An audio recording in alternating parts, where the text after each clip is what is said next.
नमस्कार, legal point में आपका स्वागत है। मैं हूं शिखा राजता और आज हम आपके लिए लेकर आए हैं न्यायपालिका के कुछ महत्वपूर्ण और दिलचस्प निर्णय। इस वीडियो में हम विभिन्न मामलों पर विस्तार से चर्चा करेंगे, उनके कानूनी पहलुओं को समझेंगे और जानेंगे कि माननीय न्यायालयों ने इन पर क्या फैसले सुनाए हैं। तो चलिए, बिना किसी देरी के शुरू करते हैं आज का पहला मामला। निर्णय की तारीख 30 जुलाई 2025। पहला मामला, अर्चना शर्मा बनाम हिमाचल प्रदेश सरकार व अन्य। केस नंबर CWP संख्या 10589/2025। न्यायाधीश माननीय न्यायमूर्ति संदीप शर्मा। यह मामला एक स्टाफ नर्स अर्चना शर्मा से जुड़ा है, जो सिविल अस्पताल पांवटा साहिब में कार्यरत हैं। उन्होंने अपने तीसरे बच्चे के जन्म के बाद 180 दिनों के मातृत्व अवकाश के लिए आवेदन किया था, लेकिन उनके आवेदन को इस आधार पर खारिज कर दिया गया कि उनके पहले से ही 2 जीवित बच्चे थे। अर्चना शर्मा की शादी 2016 में हुई थी और सरकारी नौकरी में आने से पहले ही उनके 2 बच्चे थे। उन्होंने 2019 में स्टाफ नर्स के रूप में सरकारी सेवा में प्रवेश किया।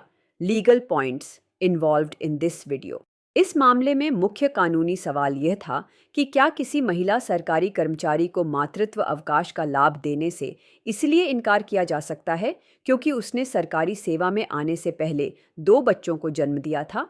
उत्तरदाताओं ने CCS अवकाश नियम 1972 के नियम 43(1) का हवाला दिया, जिसमें कहा गया है कि 2 से कम जीवित बच्चों वाली महिला सरकारी कर्मचारी को ही 180 दिनों का मातृत्व अवकाश दिया जा सकता है। न्यायालय ने इस नियम की व्याख्या करते हुए कहा कि मातृत्व अवकाश का उद्देश्य केवल बच्चे के जन्म तक ही सीमित नहीं है, बल्कि यह सुनिश्चित करना भी है कि एक कामकाजी महिला मातृत्व की स्थिति से सम्मानपूर्वक और शांति से उबर सके, बिना इस डर के कि उसे काम से अनुपस्थित रहने के लिए प्रताड़ित किया जाएगा। न्यायालय ने इस बात पर भी जोर दिया कि मातृत्व के साथ साथ बचपन पर भी विशेष ध्यान देने की आवश्यकता है और मां और बच्चे दोनों के स्वास्थ्य को ध्यान में रखा जाना चाहिए। न्यायालय ने याचिकाकर्ता के पक्ष में फैसला सुनाया और उत्तरदाताओं को निर्देश दिया कि वे याचिकाकर्ता को मातृत्व अवकाश प्रदान करें। न्यायालय ने स्पष्ट किया कि यद्यपि याचिकाकर्ता के 2 बच्चे सरकारी सेवा में आने से पहले पैदा हुए थे, लेकिन सेवा के दौरान यह उनका पहला मातृत्व अवकाश का अनुरोध था, इसलिए उन्हें इस लाभ से वंचित नहीं किया जा सकता। न्यायालय ने कहा कि मातृत्व अवकाश केवल एक सुविधा नहीं, बल्कि महिलाओं के लिए एक संवैधानिक गारंटी है।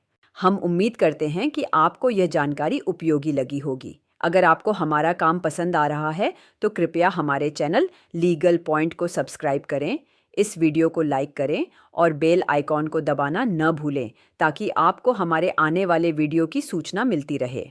दूसरा मामला, डॉक्टर दलजीत सिंह बनाम हिमाचल प्रदेश सरकार व अन्य। केस नंबर CWP संख्या 3374/2024। न्यायाधीश माननीय न्यायमूर्ति ज्योत्सना रेवालदुआ। यह मामला डॉक्टर दलजीत सिंह से संबंधित है, जो जिला आयुर्वेदिक अधिकारी के पद से सेवानिवृत्त हुए। उन्हें 58 वर्ष की आयु में सेवानिवृत्त कर दिया गया था, जबकि उन्होंने 60 वर्ष की बढ़ी हुई सेवानिवृत्ति आयु का लाभ मांगा था।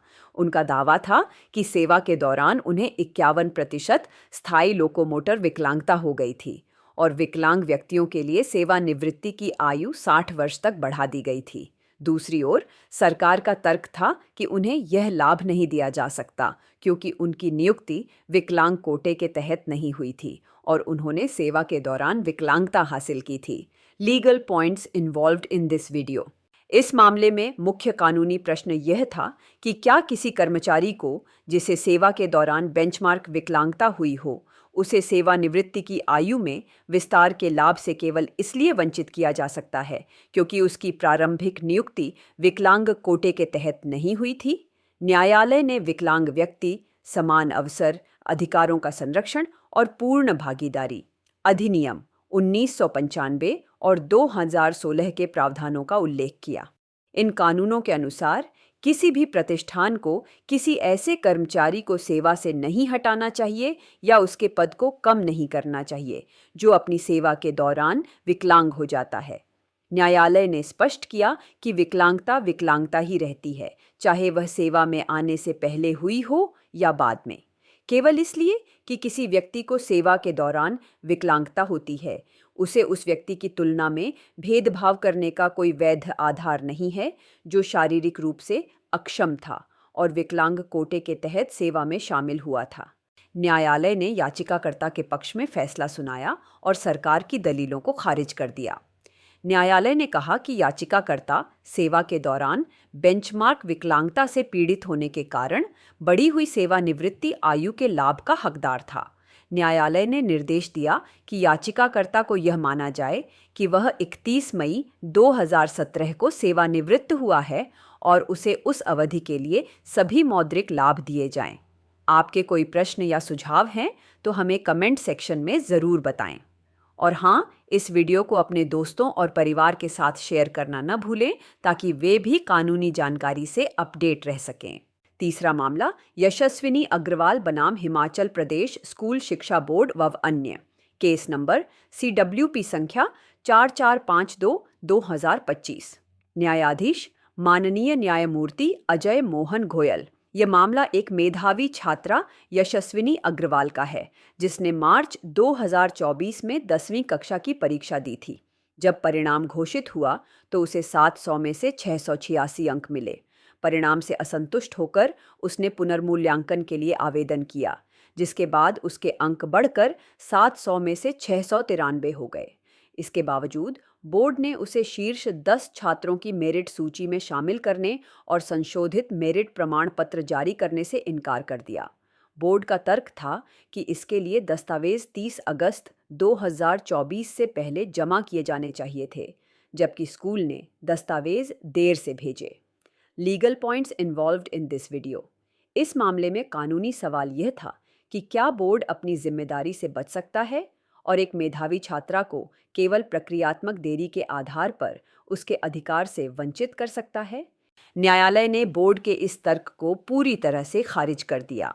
न्यायालय ने कहा कि परीक्षा आयोजित करना और परिणाम घोषित करना बोर्ड की जिम्मेदारी है और पुनर्मूल्यांकन के बाद मेरिट सूची को सही करना भी उसी का कर्तव्य है।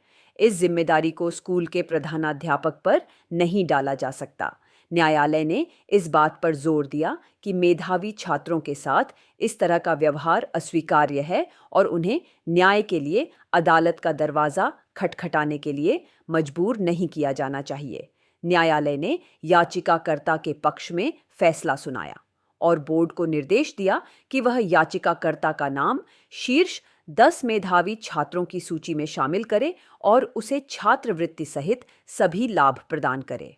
न्यायालय ने यह भी स्पष्ट किया कि पहले से घोषित मेरिट सूची में शामिल किसी भी छात्र को परेशान नहीं किया जाएगा। इसके अलावा न्यायालय ने बोर्ड पर 25,000 रुपये का जुर्माना भी लगाया, जो उसे याचिकाकर्ता को देना होगा। हमारे चैनल को सब्सक्राइब करना न भूलें, क्योंकि हम ऐसे ही ज्ञानवर्धक वीडियो आपके लिए लाते रहते हैं। चौथा मामला कार्यकारी निदेशक कार्मिक HPSEBL बनाम निदेशक GNG trading company private limited. Case number आपराधिक अपील संख्या 401/2025। न्यायाधीश माननीय न्यायमूर्ति राकेश कैंथला। यह मामला नेगोशिएबल इंस्ट्रूमेंट्स एक्ट की धारा 138 के तहत एक शिकायत से संबंधित है। शिकायतकर्ता ने आरोप लगाया कि GNG trading company private limited के निदेशक ने उन्हें कई चेक जारी किए, जिनमें से अधिकांश अपर्याप्त धनराशि के कारण बाउंस हो गए। निचली अदालत ने शिकायत को इस आधार पर खारिज कर दिया था कि कंपनी को मामले में पक्षकार नहीं बनाया गया था और निदेशक पर कंपनी की अनुपस्थिति में मुकदमा नहीं चलाया जा सकता। Legal points involved in this video. इस मामले में मुख्य कानूनी सवाल यह था कि क्या किसी कंपनी के निदेशक पर चेक बाउंस के मामले में कंपनी को एक आरोपी के रूप में शामिल किए बिना मुकदमा चलाया जा सकता है? न्यायालय ने अनीता हाडा बनाम गॉडफादर ट्रैवल्स एंड टूर्स प्राधिकरण लिमिटेड के मामले में सुप्रीम कोर्ट के फैसले का हवाला दिया, जिसमें यह स्थापित किया गया था कि धारा 141 के तहत मुकदमा चलाने के लिए कंपनी को एक आरोपी के रूप में शामिल करना अनिवार्य है। कंपनी एक कानूनी व्यक्ति है और अपराध के लिए प्राथमिक रूप से उत्तरदायी है।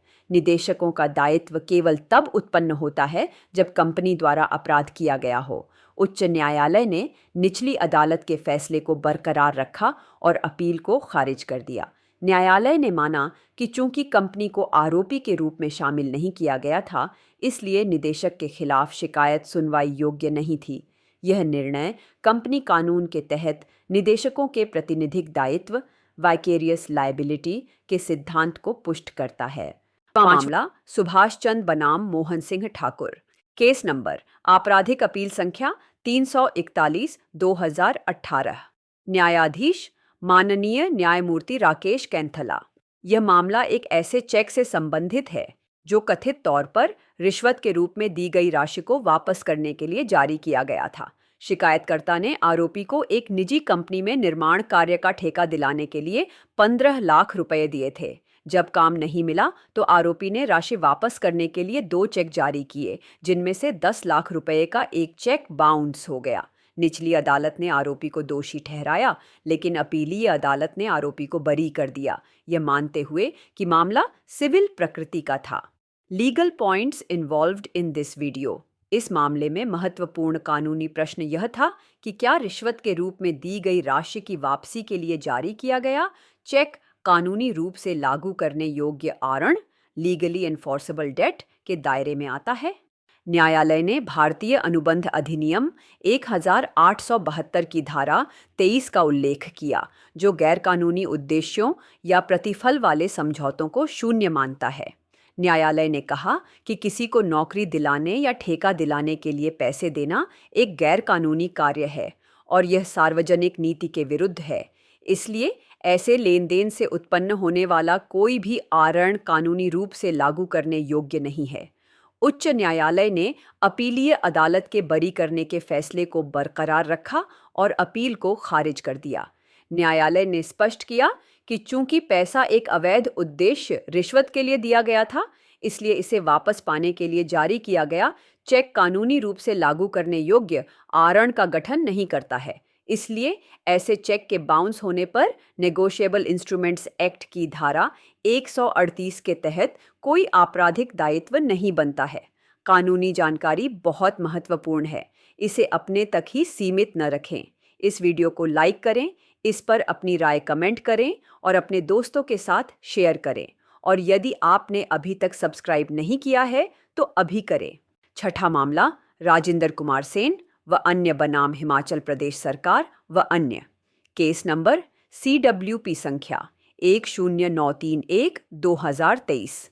न्यायाधीश माननीय न्यायमूर्ति अजय मोहन गोयल। यह याचिका सुंदरनगर नगर परिषद के वार्ड संख्या 3 के कुछ निवासियों द्वारा दायर की गई थी, जिन्हें सीवरेज कनेक्शन नहीं दिया जा रहा था।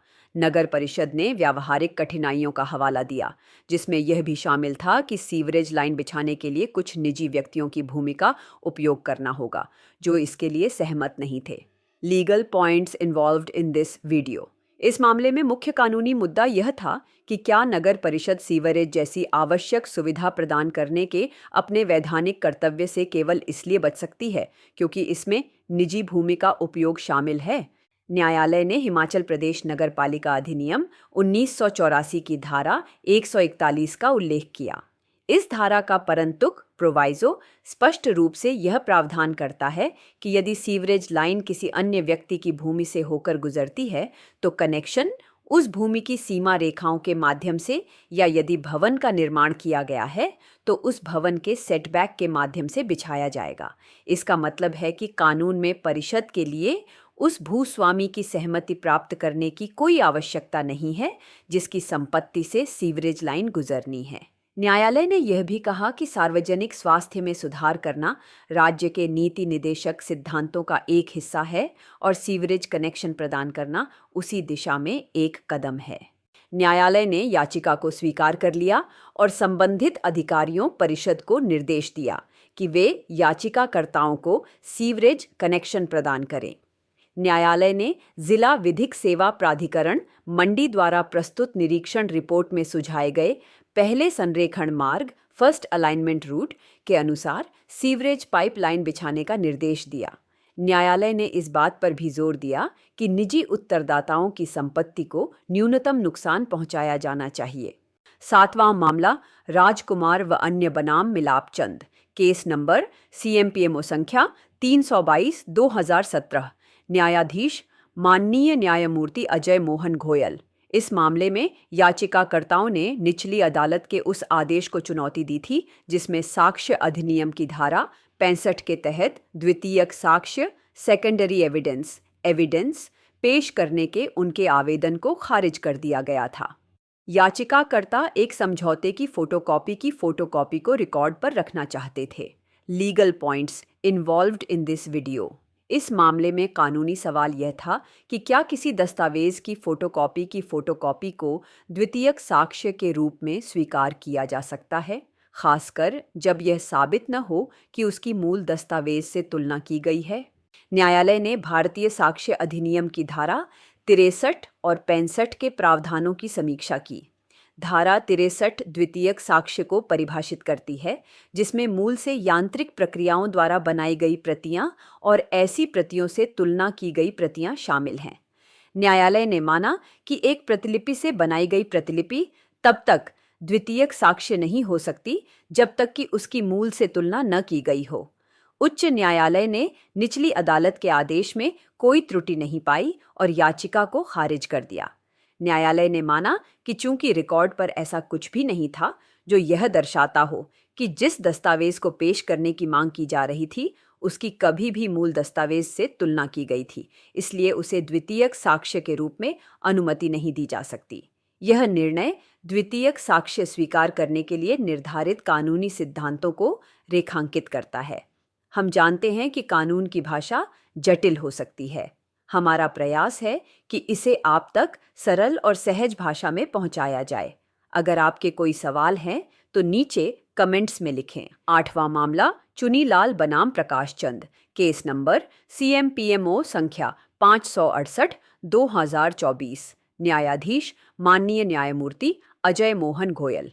इस मामले में याचिकाकर्ता वादी ने एक स्थायी निषेधाज्ञा के मुकदमे के दौरान एक स्थानीय आयुक्त लोकल कमिश्नर की नियुक्ति के लिए एक आवेदन दायर किया था ताकि विवादित भूमि का सीमांकन किया जा सके।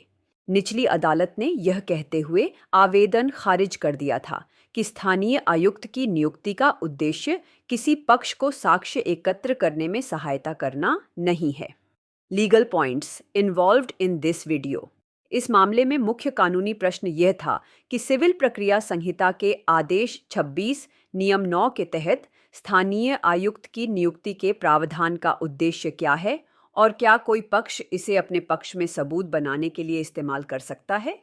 न्यायालय ने स्पष्ट किया कि आदेश 26 नियम 9 का प्रावधान न्यायालय को यह शक्ति देता है कि यदि वह किसी विवाद में किसी मामले को स्पष्ट करने के लिए स्थानीय जांच को आवश्यक या उचित समझता है तो वह एक आयोग जारी कर सकता है।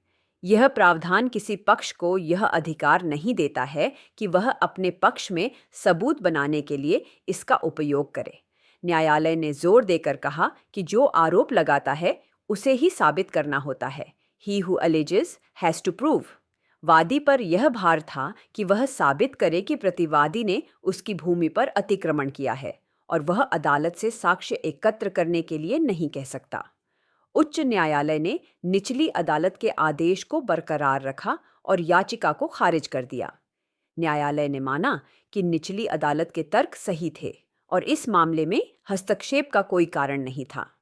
यह निर्णय इस सिद्धांत को पुष्ट करता है कि न्यायालय की प्रक्रिया का उपयोग किसी पक्ष द्वारा अपने मामले में कमियों को भरने के लिए नहीं किया जा सकता है। नौवां मामला चैना राम बनाम हिमाचल प्रदेश सरकार, केस नंबर आपराधिक पुनरीक्षण संख्या 59/2013। न्यायाधीश माननीय न्यायमूर्ति राकेश कैंथला। ये मामला एक बस दुर्घटना से संबंधित है जिसमें एक लड़का अक्षय कुमार बस में चढ़ते समय गिर गया और घायल हो गया। बस चालक याचिकाकर्ता पर तेज और लापरवाही से गाड़ी चलाने का आरोप लगाया गया था। निचली अदालतों ने उसे दोषी ठहराया था। Legal points involved in this video. इस मामले में कई कानूनी बिंदु शामिल थे। पहला, क्या केवल इसलिए कि कोई यात्री बस से गिर गया है चालक की लापरवाही का अनुमान लगाया जा सकता है? न्यायालय ने मोहम्मद अईमुद्दीन बनाम आंध्र प्रदेश सरकार के मामले में सुप्रीम कोर्ट के फैसले का हवाला दिया, जिसमें कहा गया था कि केवल यात्री के गिरने से लापरवाही का अनुमान नहीं लगाया जा सकता।